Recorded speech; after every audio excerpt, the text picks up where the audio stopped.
This is just like straight out my head, out of my mouth into the camera. I think about like what is motivation? Like how am I motivated to do things? And well, it's come to this. Wow. It's I don't know if you can see that. 104 a.m. and I have thoughts running through my head. Uh, I took a nap, so I have energy, I guess. You know those times when you just have like a crazy thought, but then you just want to share it with somebody? And I feel like I have these conversations pretty normally with regular people, but I just don't feel like calling anybody right now. And I don't know. I think about it like this.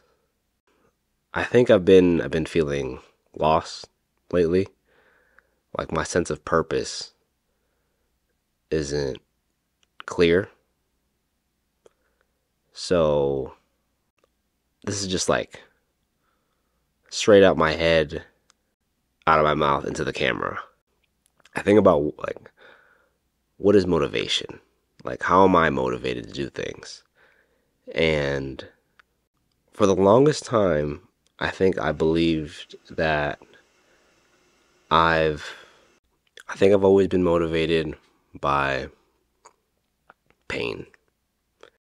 I know I talk to my boy Rob about this all the time, and it's just like you think of in the moments of desperation and suffering, you find motivation or really a necessity to do what you have to do. And I've had a couple people in my life tell me that you got to get out of this fight or flight mentality. Or I remember I had this one guy. He was like a football coach, Anthony. Shout out to Anthony. He said, like, you have this. The first word that came to my mind right now is abandonment, suffering. No, I gotta hit him up again to ask him. But it's like I have a sense of urgency just because I I feel like I need to do something. I think overall, like, I'm a pretty content and happy person. But the times when I am happy, I don't get things done.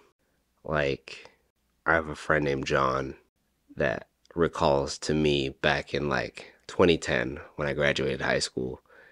That was a different Brian. That Brian is very like YOLO.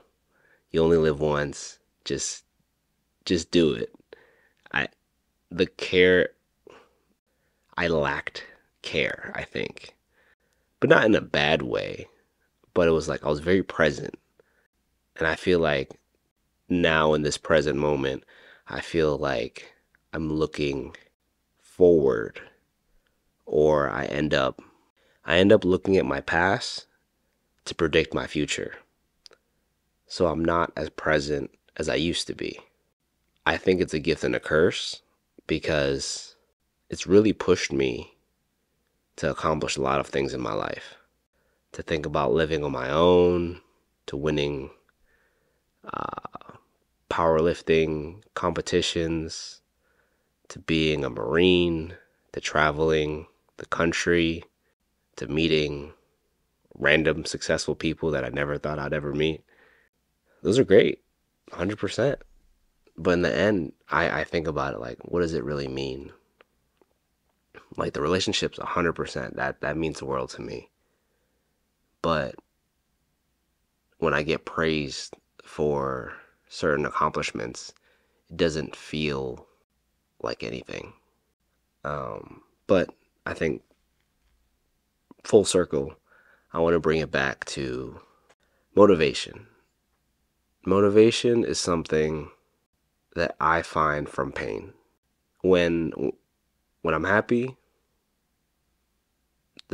I lack motivation, and I find that a lot of people have been reaching out to me asking, like, how are you motivated to do all the things that you're doing all at once? I think my short answer is it's curiosity.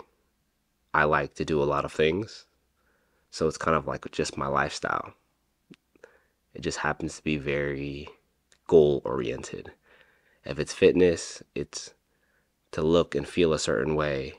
For money is for security, and I have a certain level of creativity that I want to reach every day, or in some sort of freedom, level of freedom with my creativity to be an individual and just not really be bogged down by the trials of day to day life.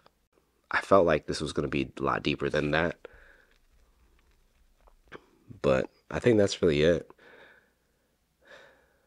My motivation comes from pain, and a lot of the people that I look up to resonate with that. I have those 5 people currently on the wallpaper of my phone. I think it's currently, I don't know if you can see that.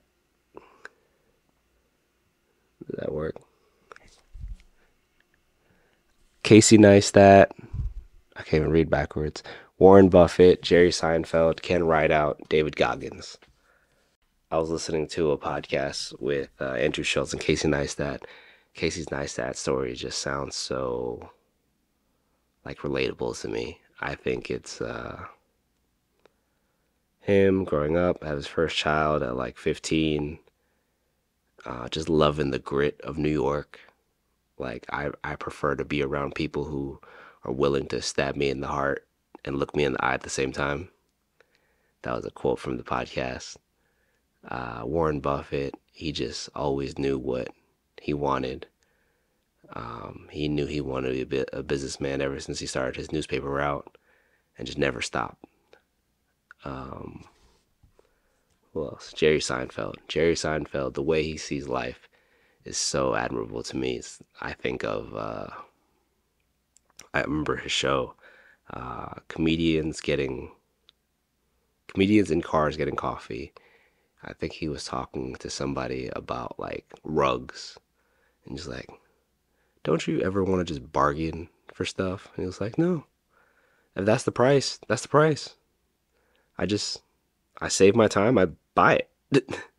It's just so matter of fact. It's beautiful to me. Um, Ken Rideout. Ken Rideout's a new guy. Came out stockbroker from Jersey or New York, I believe. And he talks about how like suffering. I think a quote I remember from him is just like the difference between uh, prison officers and the prisoners are one just got caught.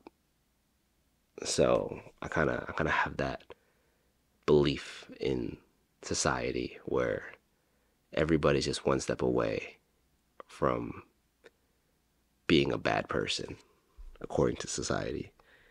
You can make one mistake and then you could be canceled, or um, you're deemed as a different person than who you actually are, or from your true character. And David Goggins, Navy SEAL, um, he just overcome adversities, going from 300 pounds to joining the Navy SEALs to currently like just running through pain. Um, I think that just really sums it up. I think that's all I wanted to get off my chest. I'll see you later.